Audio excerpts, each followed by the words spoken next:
Dear student, welcome back. In our last mock paper discussion, we learn up to 15th question. Today we start with 16th one. In a question number 16, in Young's double slit experiment, beta is the fringe width. If distance of the screen from the slit is doubled, see the point clearly, distance of the screen from the slit is doubled and the slit separation is made 1/3. Then the new fringe width for the same wavelength, here important thing is wavelength is kept same, of light is. Dear student, you already know the formula for fringe width denoted by letter beta. Beta is equal to lambda into capital D divided by small d. Remember here, according to Young's double slit experiment, slit width we denote it as D and separation between screen and slit is capital D. Separation between screen and slit is capital D. Here in a given question, the distance of the screen from the slit is doubled. That means you have to take D dash, it becomes 2D. Here separation between the slit and screen is doubled in a second case. Along with that, the separation is, slit separation is made 1/3. That means you have to take small d dash is equal to d by 3, 1/3. Then new fringe width for the same wavelength of light. ಹೊಸ fringe width ಎಷ್ಟಾಗತ್ತೆ ಅದೇ wavelength ಗೆ. Here capital D ಮತ್ತೆ small D ಎರಡು change ಆಗಿದೆ, but wavelength same ಇದೆ. Initially I assume that fringe width is beta is equal to lambda into capital D divide by small D. Second case beta dash is equal to lambda into D dash divided by small D dash. Again, I call this as equation number 2. Here, if I consider equation 2 divided by equation 1, beta dash divided by beta is equal to, here in both the case, lambda is same, the equation becomes d dash into small d divided by d into capital D dash. Again here beta dash divided by beta is equal to, when you're going to divide equation 2 divided by 1, here lambda and lambda gets cancelled. Here d dash divided by small d dash, again divided by beta is nothing but lambda gets cancelled. Capital D divided by small d is there. Capital D in a denominator, small d comes to numerator. Again this becomes beta dash divided by beta is equal to capital D dash is equal to 2 times d into small d divided by d is as it is.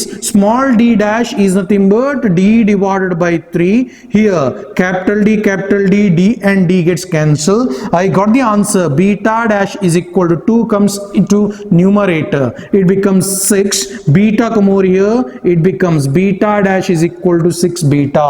Here beta dash is equal to 6 beta is the correct answer for this question. For this reason, for a 16th question, correct option is second one. Here answer is 6 beta. 6 beta is a correct answer for question number 16th. We'll move on to next question. In case of this question, you learn clearly the formula for fringe width. We learn clearly about what happens if separation between slit and screen increases or separation between slit decreases. Those things we learn, and we move on to next questions. Question number 17. A particle is projected with a velocity so that height attained becomes equal to the radius of the earth. Then the velocity is. In case of this question, we have to calculate the velocity. Here given question is like this: a particle is projected with a velocity so that height attained become equal to the radius of the earth. If we take a diagram like this, radius of the earth is equal to r. From the surface of the earth, the height is equal to h. They given clearly here, height attained by a body is equal to radius of the earth, and what should be the velocity at this particular point. To get the answer for this, here particle is projected above, automatically you have to think about escape velocity.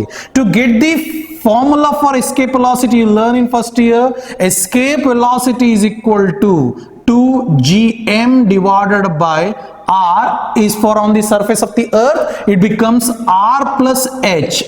above the surface of the earth with square root.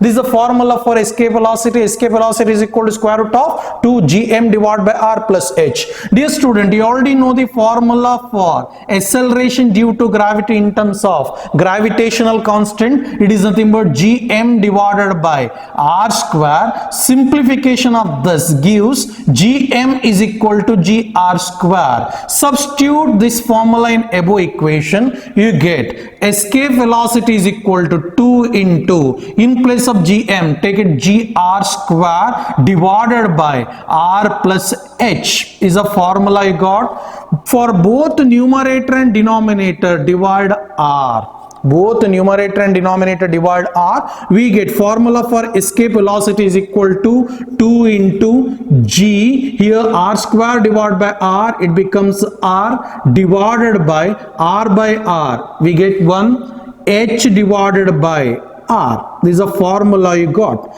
But clearly they given here height attained by a body is equal to radius of the earth, h is equal to r. Then we get escape velocity is equal to 2 into g into, in place of r, again h you have to take it as r, I keep this r as it is, divided by 1 plus, again here in place of h you have to substitute it as r, here r divided by r, both gets cancelled, you'll get the answer is 1 with the square root. Then answer for escape velocity is equal to 2gr divided by, you got 2 with the square root, here 2 and 2 gets cancelled, we got the answer is square root of gr. Dear student, you know the formula for orbital velocity as well as escape velocity. Orbital velocity is equal to square root of gr, along with that escape velocity is equal to square root of 2gr. These two formula you learn, and by using this formula is exactly equivalent to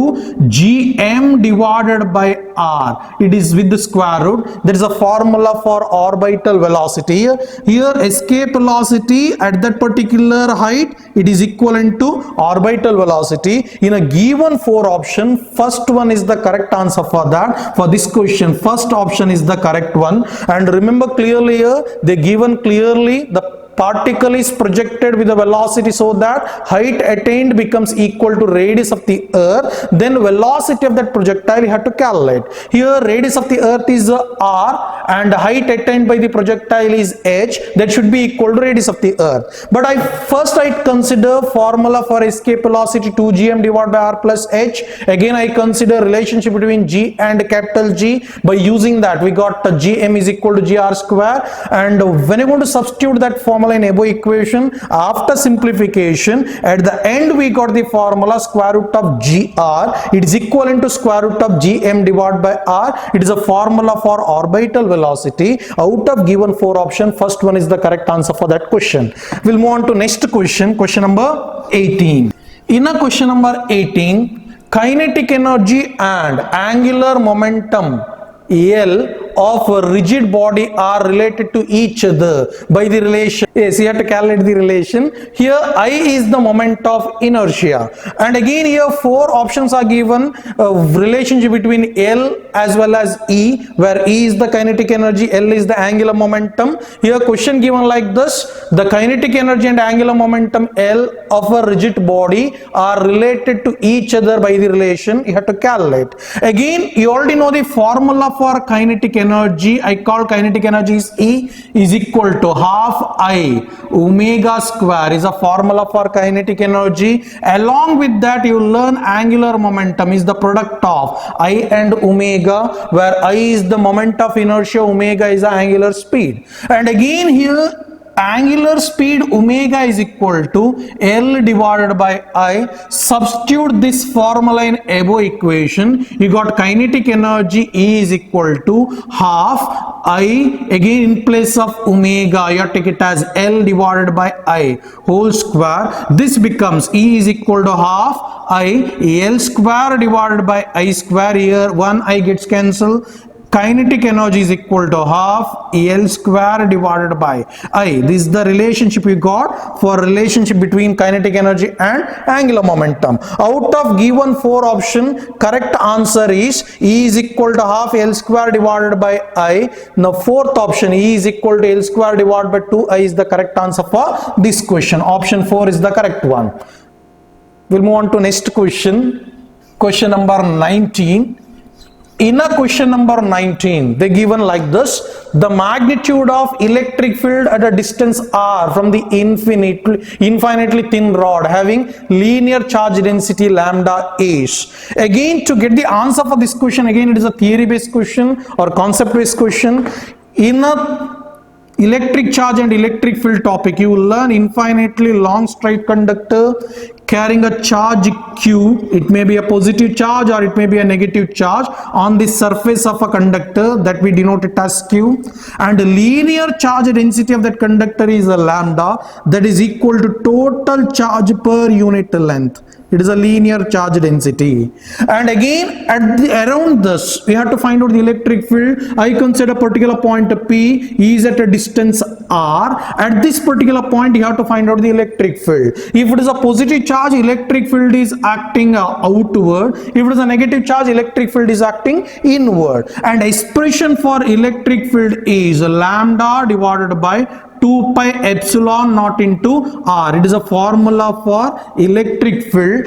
This equation clearly gives idea that electric field directly proportional to linear charge density. As a linear charge density increases, automatically strength of electric field around a infinitely long straight conductor also increases. It is a standard formula for infinitely long straight conductor carrying a charge with particular linear charge density lambda. And out of given 4 option, correct one is first one. Therefore option 1 is the correct answer for question number 19. We'll move on to next question, question number 20. In case of question number 20, a glass rod is dipped in a mercury and withdrawn. Mercury does not wet the rod, because here you already learned theory in first year itself under mechanical properties of solid and fluid. If we consider any liquid in a beaker, if we dip the capillary tube or glass rod,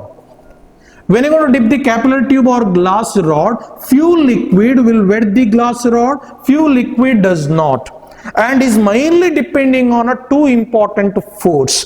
First force we call it as adhesive force, second one we call it as cohesive force. The difference for adhesive and cohesive force is, adhesive force is the force of attraction between different kind of molecules. It is a force of attraction between different kind of molecule. And again, in case of cohesive force, is a force of attraction between same kind of molecule. It is the difference between adhesive and cohesive. If we take the example for adhesive, water, H2 and O, different kind of molecule, force of attraction is very less. That kind of force we call it as adhesive. If any liquid possesses adhesive force, that liquid will wet the glass rod. And any liquid possesses cohesive force. Cohesive force is nothing but force of attraction between same kind of molecule. In this question they given liquid is mercury. Again for mercury, each and every molecule is mercury itself, force of attraction between same kind of molecule. Automatically this force is stronger. Due to cohesive force, those kind of liquid does not wet the glass rod. ಈ cohesive force ಇಂದಾಗಿ ಆ liquid glass rod ಅನ್ನು wet ಮಾಡಲ್ಲ. Again, depending on this adhesive and cohesive forces, we can think about 2 angle of contact. One we call it as acute angle of contact theta, another one we call it as obtuse angle of contact. You already learned any liquid got an angle of contact acute, that means angle of contact below 90, those liquid will wet the glass rod. Example, water. For a pure water, angle of contact theta is equal to 0. That's why water will wet the glass rod. And the second important thing, angle of contact more than 90 degree. Now example is nothing but mercury. Mercury got angle of contact around 135 degree. It is more than 90 degree. We call it as obtuse angle. Those liquid does not wet the glass rod, and these two case is mainly because of adhesive and cohesive kind of force. And again for this question, correct answer is again cohesive force is more. Third option is the correct one. And again here four options are given. Angle of contact is acute. I already clearly said the liquid does not wet the glass rod, angle of contact should be obtuse. But here first option they given acute, it not possible. Second one, density of mercury is more, and it is also one of the reason, but the major reason for that is cohesive as well as obtuse angle. Third option is cohesive force is more. Exactly, because of more cohesive force, angle of contact is obtuse. Because of that reason glass rod anna mercury wet madalla. Again fourth option, adhesive force is more, it not possible. That's why third option is the correct answer for question number 20. We will move on to next question, question number 21. In case of question number 21, an electric field of 1500 volt per meter and a magnetic field of 0.4 Weber per meter square act on a moving electron. Here electric field as well as magnetic field both are act on a moving electron. The minimum uniform speed, here requirement is minimum uniform speed along a straight line. Important thing is along a straight line the electron could have is. Here important thing is you learn under moving charges and magnetism, any charger particle is moving under the influence of both electric field and magnetic field in such a way that if electric force and magnetic force are equal, electric force and magnetic force are equal, I assume that electric force is QE, magnetic force is QVB, if I assume that theta is equal to 90 degree. Actually formula for magnetic force is QVB sin theta. Here we have to apply the electric field and magnetic field for electron in such a way that both electric field and magnetic field are perpendicular, if perpendicular to the direction of velocity also. In such a case, I assume that QE is equal to QVB. This logic or this concept you learn under velocity selector under moving charges and magnetism topic. Here Q and QE gets cancelled. We got V is equal to A divided by B. Dear student, correct agi ನೆನಪಿಟ್ಕೊಳ್ಳಿ, ಯಾವುದೇ ಒಂದು charger particle electric field ಮತ್ತೆ magnetic field ಅನ್ನು apply ಮಾಡಿದಾಗ straight line ಅಲ್ಲಿ move ಆಗ್ತಾ ಇದೆ ಅಂತ ಆದ್ರೆ ಅದರ ವೆಲಾಸಿಟಿ ಹೇಗಿರಬೇಕು ಕೇಳಿದ್ರೆ E divided by B ಎಷ್ಟು ಆಗಿರಬೇಕು. That means V is equal to E by B. Here electric field is given, it is nothing but 1500 volt per meter. Along with that magnetic field is also given 0.4 Weber per meter square. On simplification you will get the answer for question number 21 as 3.75 into 10 power 2 meter per second square. Second one is the correct answer for that. Simplify ಮಾಡಿ you will get the answer is 3.75 into 10 power 2 meter per second is the correct answer for question number 21. Dear student, remember this is one of the important question for CET purpose. ಯಾವುದೇ charger particle straight line ಅಲ್ಲಿ move ಆಗ್ತಾ ಇದ್ರೆ under influence of electric field and magnetic field, automatically the velocity of that electron or charger particle should be equal to E by B. Simplify thus, you got the answer. I said 3.75 into 10 power 2 meter per second is the answer for question number 21. We'll move on to next question. In a question number 22, here they given the effective resistance between A and B if all resistance are 6 ohm is. Here see the circuit clearly. ಎಲ್ಲರೂ correct ಆಗಿ circuit ಅನ್ನ check ಮಾಡಿ.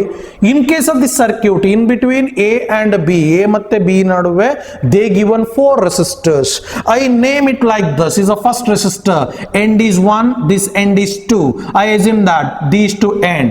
Again along with that, this end is 3, this end is 4. Again I assume that this one is 5, this one is 6. I assume that this one is 7, this end is 8. Here total 4 resistors are given and it containing 8 ends.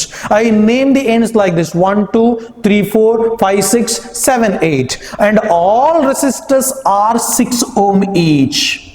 All resistors are 6 ohm each. If I start from A ಇಂದ start ಮಾಡಿದ್ರೆ A got a 2 option or 3 option. Check this. A got a 3 option here. ಯಾವುದೆಲ್ಲ ಕೇಳಿದ್ರೆ correct ಆಗಿ check ಮಾಡಿ circuit ಅನ್ನ. A connected to 1, along with that A is also connected to 4, along with that A is also connected to 5. That indicates that A connected to 3 ends. One is first end and the one is end 4 and the other one is end 5. Automatically from A you have to take a 3 line. First one, it is connected to end 1. This one is the end 1 for first resistor and its opposite end is 2. And along with that A is also connected to end 4. I assume that this one is the end 4 and opposite end of that 4 is 3. Along with that A is also connected to end 5. I assume like this. It is the end 5 and opposite part of that end 5 is 6. When you're going to see the another part, see this 2 and 3 are connected. 2 and 3 are connected. I will connect 2 and 3. Just say this: 2 and 3 are connected. 2 and 3 together connected to 6 and 7. 2 and 3 together connected to 6 and 7. 2 and 3 together connected to 6. Along with that, 2 and 3 together connected to 7 also. I will take one more connection like this. It is connected to 7 also. And opposite end of 7 is 8. And 8 is connected to end B. This one is a rearranging part of this circuit. After rearranging by using numbering system, I got the simplified circuit like this. Here 3 resistors are connected in parallel and effective value of these 3 resistors connected in series to 4th one. And all are 6 ohm resistors. Again identical resistor if they connected in parallel. Effective value of resistance RP is equal to R by N. You learn. If n number of identical resistors are connected in parallel, Rp is equal to R by N. Here we got R is 6, N is nothing but how many resistors are connected here? 3 resistors. I already told n number of identical resistors are connected in parallel. Effective value is R by N. R is 6 for each resistor. Number of resistors connected is 3. 6 by 3 it becomes 2 ohm. Automatically effective value of these 3 resistors becomes 2 ohm. Then circuit becomes, it is a end A and end A connected to a 2 ohm resistor, effective value of resistor. Along with that it connected to one more resistor, it is nothing but 6 ohm. Fourth resistor, it is end B. When you want to check this circuit, here 2 ohm and 6 ohm both are connected in the form of series. Automatically effective value of series combination of resistor is R1 plus R2. It becomes 2 plus 6. Answer becomes 8 ohm. Here out of given 4 option, 4th option 8 ohm is the correct answer for this question. Dear student, is one of the important part for CET. They ask these kind of circuit maximum. Here we can think about different other kind of circuit also. Wheatstone bridge related circuit or Kirchhoff's law related circuit. They're going to ask in a CET exam. It is one of the important question for exam. We'll move on to next question. Question number 23.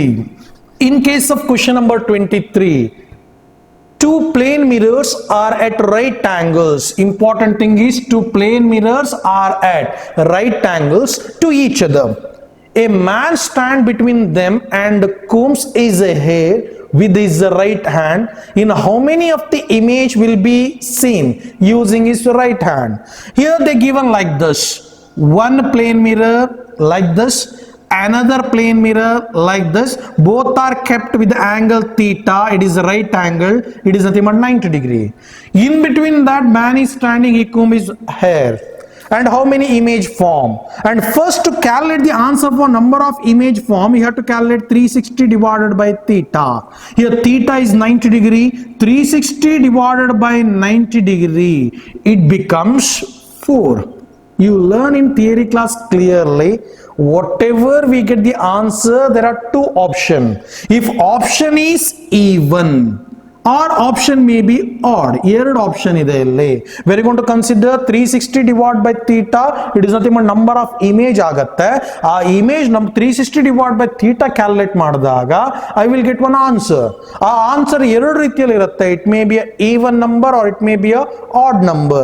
If it is even number, number of image formed is 360 divided by theta minus 1. You learn. If it is even, number of image formed is n is equal to 360 divided by theta minus 1. Answer becomes 360 divided by theta. We already got the answer is 4. Is an even number. 4 minus 1, answer is 3. It is the correct answer for given question. Number of image formed is 3. And again another one. If I get the answer is odd. ಒಂದು ವೇಳೆಯಲ್ಲಿ odd answer ಬಂದ್ರೆ automatical number of image formed is 360 degree divided by theta itself. 360 divided by theta itself is the answer. If I get 360 divided by theta is the even number.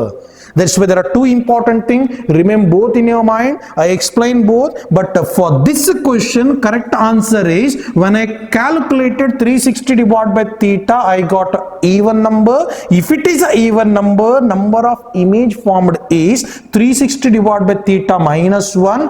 Answer becomes 4 minus 1 is equal to 3. That's why fourth option is the correct answer for question number 23. We'll move on to next question. A particle on the trough of a wave at any instant will come to the mean position after a time. T is the time period.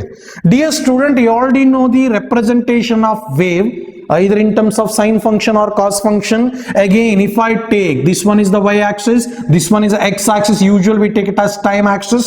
Here I can represent in terms of sine wave like this. You already know about that this particular part, in case of this one is a crest part and this one is the trough part. You already learned. We will get alternate crest and trough in case of representation of wave. Here they given clearly any instant will, again here a particle on the trough, that means you have to take it this part, particle on the trough of a wave at any instant will come to the mean position. Again, how I consider in case of representation of wave, I told there will be a formation of crest and trough if it is a transverse wave. Again, other jotene there will be two important points. One is mean position and the one is extreme position. If I consider this particular point, we call it as mean position. Automatically here particle vibrate maximum, amplitude is maximum. This particular point we call it as extreme position. Again particle come back to mean position, again particle reach to extreme position. That's why in case of wave we can represent displacement along y-axis. In case of this diagram we can take it like plus or minus a is the amplitude. Here to complete wave we can think about two part, extreme 2 part, mean 3 part, like this: mean position, mean position, mean position. If I skip this, to mean position, to extreme position, again here I got a mean position. Again this one is the one complete representation of wave. If I start from time interval, I already told x-axis is equal to t. Here time interval is equal to 0. When a particle reach to this particular point, time interval is equal to t by 4. Particle reach to this particular point, time interval is equal to t is equal to t by 2. When a particle reach to this particular point, time interval t is equal to 3t divided by 4. When a particle reach to this particular point, time interval t is equal to capital T. Here capital T is called a time period. Capital T is the time period. It is the time required for one complete wave. Again, in this question, they ask what should be the time required for a particle to move from trough to the mean position. That means from here to here. That means from here to here. Illinda illige.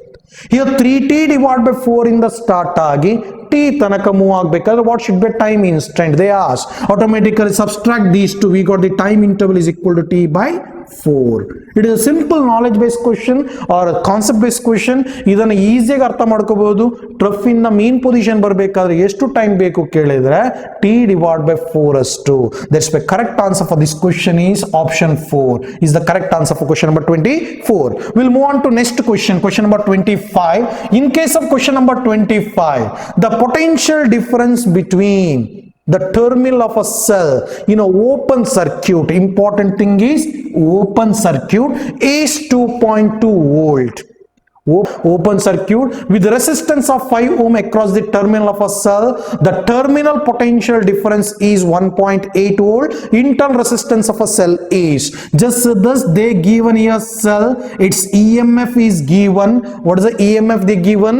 The terminal potential difference between a terminal of a cell on an open circuit is 2.2. If it is a open circuit, external resistance is not connected. It is an open circuit. If external resistance is not connected in case of open circuit, here EMF itself we call as terminal potential difference is equal to V. And second case, they given cell is connected with EMF E, internal resistance R is connected to an external resistor. They told it as capital R is external resistor. External resistance of 5 ohm is connected. 5 ohm is connected. Automatically they already given if it is a open circuit E is equal to V, will learn.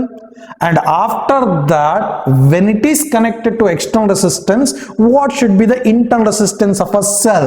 Here and here there is no difference in the internal resistance of a cell. Here current is not drawn, here current is drawn. If current is drawn, potential becomes I into R. You learn. If current is drawn, potential becomes I into R. Again, what should be the current drawn in this circuit means I is equal to E divided by R plus R is a formula for current drawn by the circuit when a cell is connected to external resistor.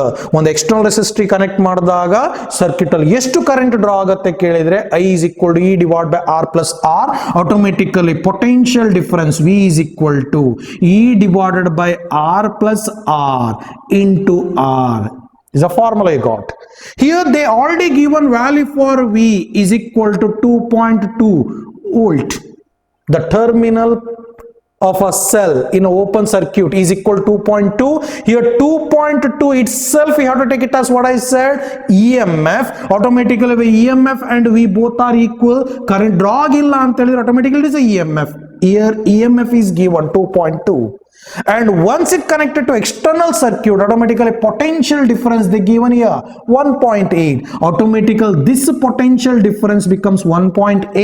EMF they already given 2.2 divided by R is 5 ohm plus internal resistance is small r into R is 5 ohm. Simplify this question again. ಇದನ್ನು ಈ ಕಡೆ ತಗೊಂಬನ್ನಿ simplify ಮಾಡಿ you will get the answer for R. That answer for R in case question number 25th is 10 divided by 9. Dear student, simplify this question, workout ಮಾಡಿ ನೀವೇ workout ಮಾಡಿ ನಿಮಗೆ answer ಬರುತ್ತೆ 10 divided by 9 ohm ಬರುತ್ತೆ. ಇಲ್ಲಿ clear ಆಗಿ 2 important theory ಹೇಳಿದೆ. One of the important standard question. ಎರಡು ಇಂಪಾರ್ಟೆಂಟ್ ಥಿಯರಿ ಏನಂದ್ರೆ ಫಸ್ಟ್ ಸರ್ಕ್ಯೂಟ್ ಓಪನ್ ಸರ್ಕ್ಯೂಟ್ ಆಗಿತ್ತು. ಓಪನ್ ಸರ್ಕ್ಯೂಟ್ ಆದಾಗ EMF should be equal to terminal potential difference ಅಂದ್ರೆ EMF I got 2.2 volt. ಅದೇ ಸೆಲ್ಗೆ if I connect external resistor, automatically cell provide a current or resistor will draw the current is equal to E divided by R plus R ಆಗುತ್ತೆ. Simplify ಮಾಡಿದಾಗ terminal potential is equal to I into R. Here V is given 1.8. Current drawn is E divided by R plus R into R. Simplify ಮಾಡಿ you will get the answer for R is equal to 10.10 divided by 9 ohm is the answer for internal resistance. We'll move on to next question, question number 26. In case of question number 26, here given the angular speed of a geostationary satellite is nearly. You have to calculate angular speed of a geostationary satellite. The word the geostationary satellite is the one, it is also called as the rotation of earth and that satellite is same, that we call it as geostationary satellite. Time period of earth in its own axis is 24 hours. You learn for a geostationary satellite also time period is equal to 24 hours.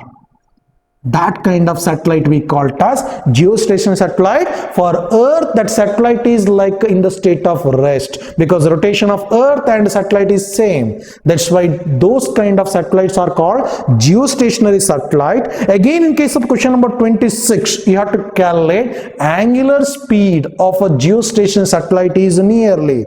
To get the answer for angular speed, you already know the angular speed is nothing but angular displacement divided by time. Again, I already told rotation of earth and satellite is same. For one complete rotation, theta in terms of radian is 2 pi. Here, time they already given 24.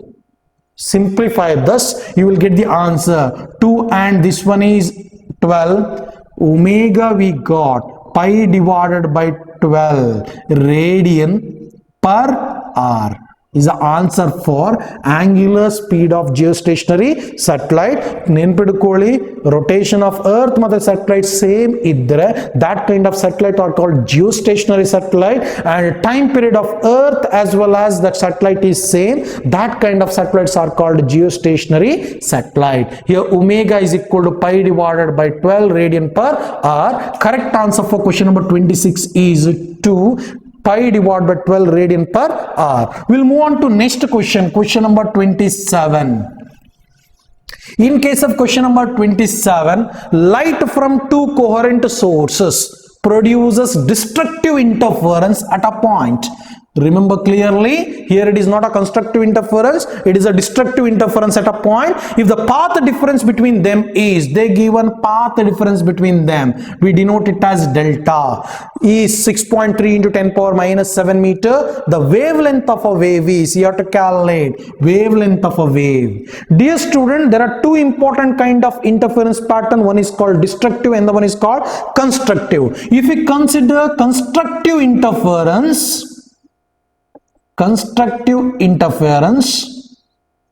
the path difference delta is equal to 2n into lambda divided by 2 is nothing but even multiple of lambda by 2, where n you can take it like integer. Here it is a condition for constructive interference. If it is a destructive interference, path difference is equal to 2n plus 1 lambda divided by 2. It is an odd multiple. It is an odd multiple of lambda by 2. Here you have to calculate wavelength, and wavelength is same for first order, second order, or it may be a third. Or wavelength is same for first bright dark fringe, second broad fringe, or third dark fringe. I assume that first you can take it like n may be equal to 1. If I assume n is equal to 1, delta they already given 6.3 into 10 power minus 7 is equal to 2 into, I taken n is 1 plus 1 divided by 2 into lambda. Simplify this, you will get the answer for wavelength of light used.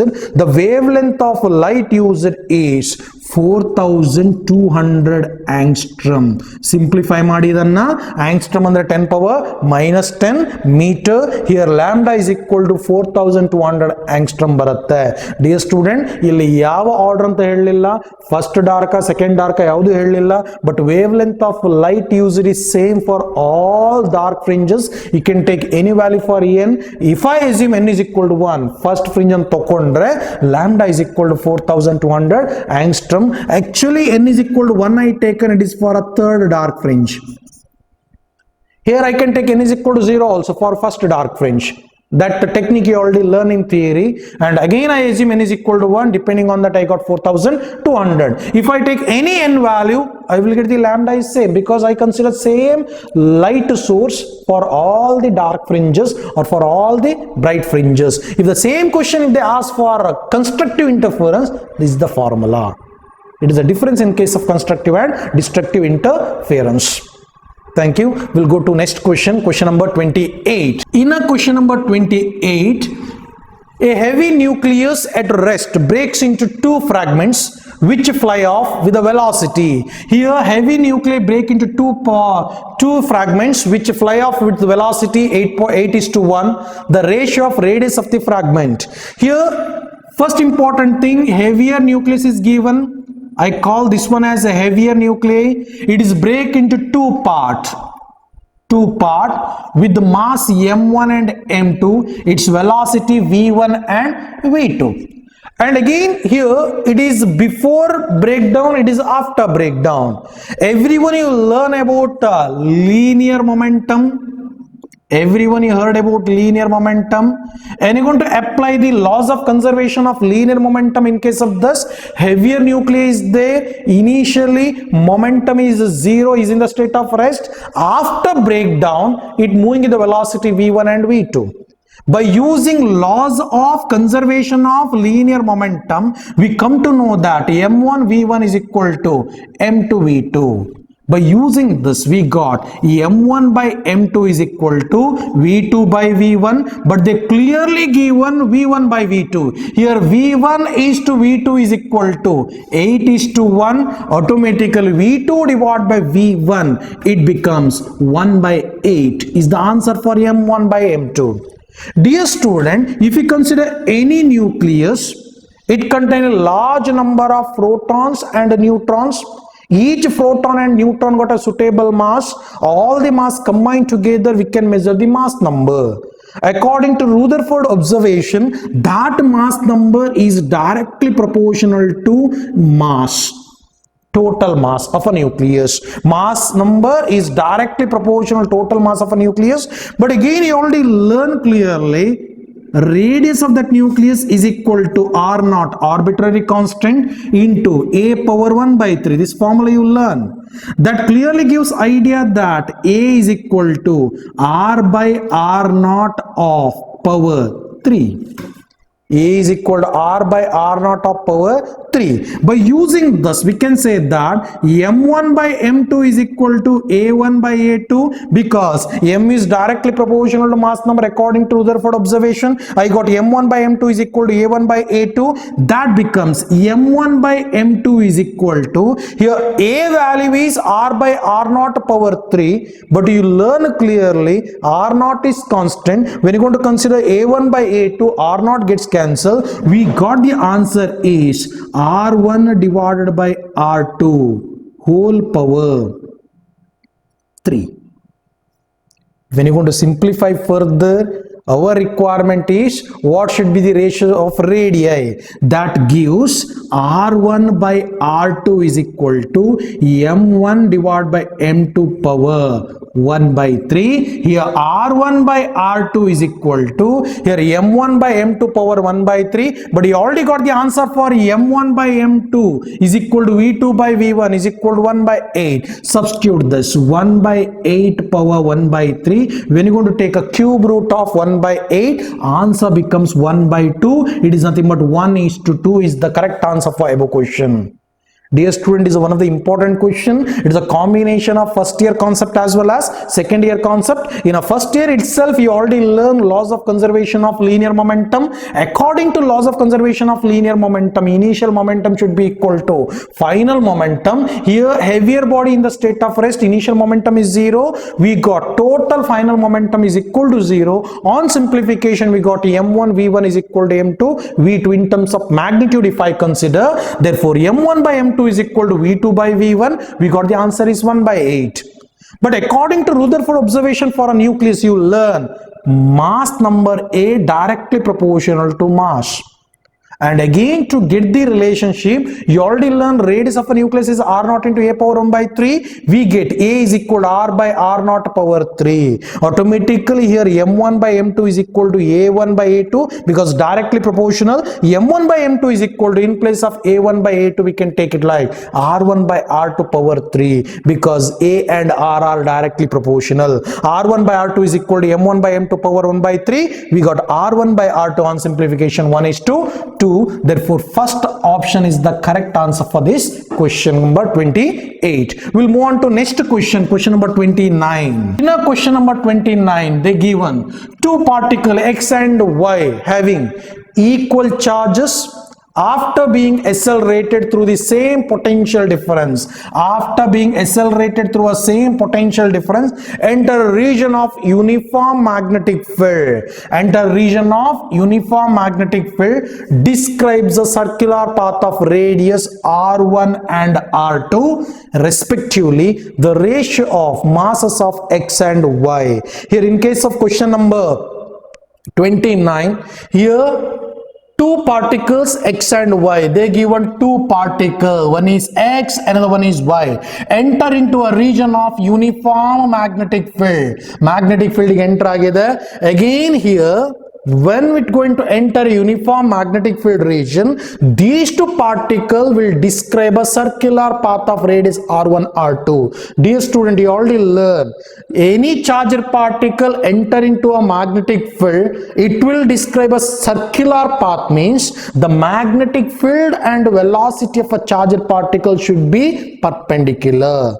If velocity and the magnetic field of a charged particle is perpendicular, there are two important conditions here. One is centripetal force is generated. That centripetal force is mainly because of magnetic force. Keep one point clearly in your mind. Any charged particle x, it start moving in a circular path when you're going to apply a magnetic field perpendicular to that. Here circular path is possible when you're going to apply a magnetic field perpendicular to that. Automatically this charged particle moving in a circular path, circular path of the charged particle is due to centripetal force. It is mainly because of magnetic field or magnetic force. That's why centripetal force itself will due to magnetic force. Centripetal force is nothing but mv square divided by r. Here mv square divided by r is the centripetal force you learn in first year, is equal to magnetic force is nothing but qvb. Here theta is equal to 90 degree. Actually magnetic force is equal to qvb sin theta, where theta is equal to 90 degree. I got answer qvb for magnetic force. Here v and v gets cancelled. We got m is equal to qbr divided by v. qbr divided by v. qbr divided by v is the formula for mass. This clearly gives idea that mass is directly proportional to radius. Mass is directly proportional to radius, because the charged particle will start rotating in a uniform magnetic field with a particular velocity. Charge is not mentioned clearly and magnetic field is uniform. Automatically m is directly proportional to r. Therefore ratio of masses m1 divided by m2 becomes r1 divided by r2.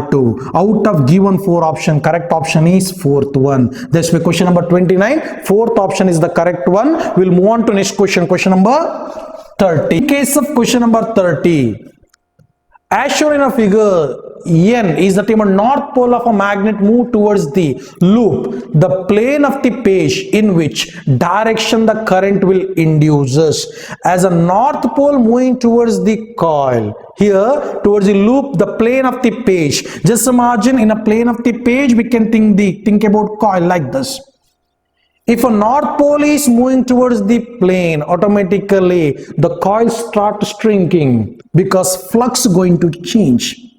Flux going to change. Especially if flux going to decreases, automatically the current induced in this coil, according to Lenz's law, according to Faraday's law, you learn. According to Faraday's law, whenever there is a change in magnetic flux or magnetic field, linked to the coil that induces an EMF or induces current. That theory you learn.